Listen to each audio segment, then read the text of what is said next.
ધોરણ 6 વિષય ગુજરાતી પૂરક વાચન કાવ્ય 1 શેરીએ આવે શાદ. આપેલ કાવ્ય રાજેન્દ્ર શાહે લખેલ છે, જે પ્રકૃતિ ગીત છે. તેમનો જન્મ 28/1/1913 રોજ થયો હતો અને અવસાન 2/1/2010 થયેલું છે. કવિ રાજેન્દ્ર શાહનો જન્મ ખેડા જિલ્લાના કપડવંજમાં થયો હતો. આંબે આવ્યા મોર, રૂમઝૂમ અને મોરપીંછ એ તેમના બાળકોના કાવ્ય સંગ્રહ છે. તેઓ જ્ઞાનપીઠ પુરસ્કારથી સન્માનિત કરવામાં આવ્યા છે. આ કાવ્યમાં બાળકમાં રહેલા કુતૂહલ એટલે કે ઉત્સુકતા અને સાહસના ભાવો નિરૂપાયા છે.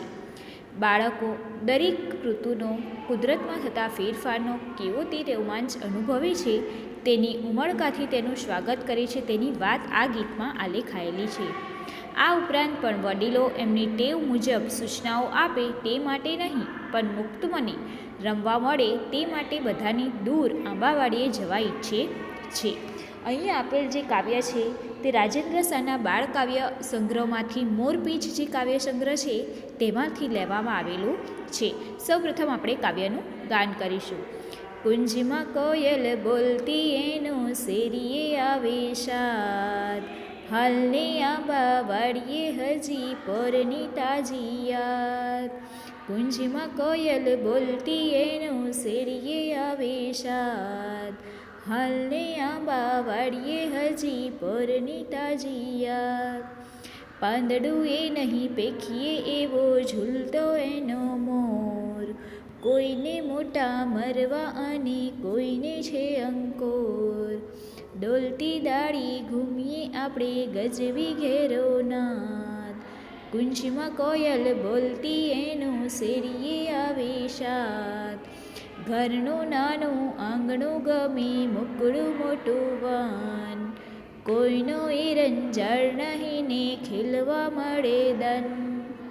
હાલીએ ભેરું કાયર જે કોઈ હોય તે રહે બાદ, કુંજમાં કોયલ બોલતી એનો શેરીએ આવે શાદ.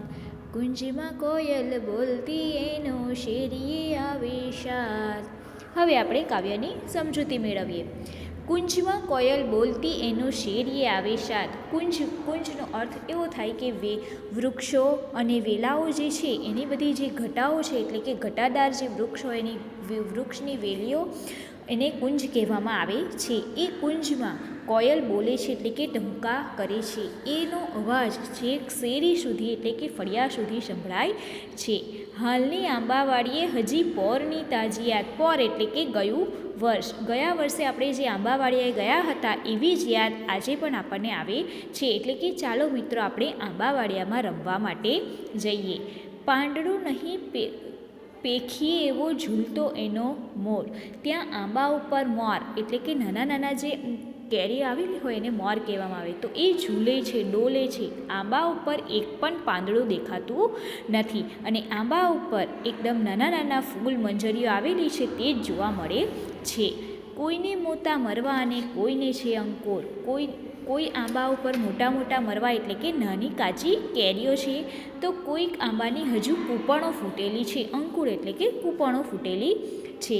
ડોલતી દાળીએ ઘૂમીએ આપણે ગજવી ઘેરોના. ડોલતી દાળી એટલે કે આંબાની જે ડોલતી ડાળીએ છે એ ડોલતી ડાળીઓ ઉપર આપણે આનંદ મસ્તી કરીએ, ખૂબ મજા કરીએ, બૂમો પાડીએ, ચિચિયારીઓ કરીએ અને આપણે આખું વન ઘૂમી આવીએ. આખું વન એટલે કે આંબાવાડીઓ આખું ફરી આવીએ. કુંજમાં કોયલ બોલતી એનો શેરીએ આવે શાદ. કુંજમાં એટલે કે વૃક્ષો, ડાળીઓ પર બેઠેલી કોયલો જે બોલે છે, ટહુકા કરે છે, એનો અવાજ છેક આપણને આપણા શેરી એટલે કે ફળિયા સુધી સંભળાય છે. ઘરનું નાનું આંગણું ગમે મોકળું મોટું વન. એટલે આપણને રમવા માટે આપણા ઘર પાસેનું જે આંગણું છે તે કેવું પડે છે? નાનું પડે છે. પરંતુ આ આંબાવાડિયાનું જે મોટું વન છે તે એકદમ મોટું છે, તે વિશાળ છે. ત્યાં આપણને રમવાનું ખૂબ ગમશે. કોઈનો એ રંજાડ નહીં ને ખેલવા મળે દન. કોઈનો રંજાડ નહીં એટલે કે કોઈ ત્યાં આપણને લડશે નહીં, વળશે નહીં. વડીલો જે છે, મોટા આપણા માતા પિતા છે તે પણ આપણને બોલશે નહીં. કોઈ પણ હેરાનગતિ ત્યાં ત્યાં કરશે નહીં અને ખેલવા મળે દન એટલે આખો દિવસ આપણને ત્યાં રમવા મળશે. હાલીએ ભેરું કાયર જે હોય તે રહે બાદ. જે ભેરું એટલે કે કાયર, જે કાયર છે એ કાયર આવશે નહીં. એ લોકોને આંબાવાડિયામાં રમવાની મજા પડે નહીં. એટલે ભલે એ ના આવે પણ આપણે આ કુંજમાં જે કોયલ બોલે છે એ કોયલનો અવાજ સાંભળીને આપણે ત્યાં રમવા માટે જઈએ. ત્યાં જઈએ. કુંજમાં કોયલ બોલતી એનો શેરીએ આવે સાદ. એટલે કે વૃક્ષો વેલીઓની જે ઘટા છે એમાં કોયલ બોલે છે. એ કોયલનો અવાજ સાંભળીને આપણે ત્યાં આંબાવાડિયામાં જઈએ અને કોયલ જે બોલે છે એનો અવાજ છેક શેરી સુધી સંભળાય છે.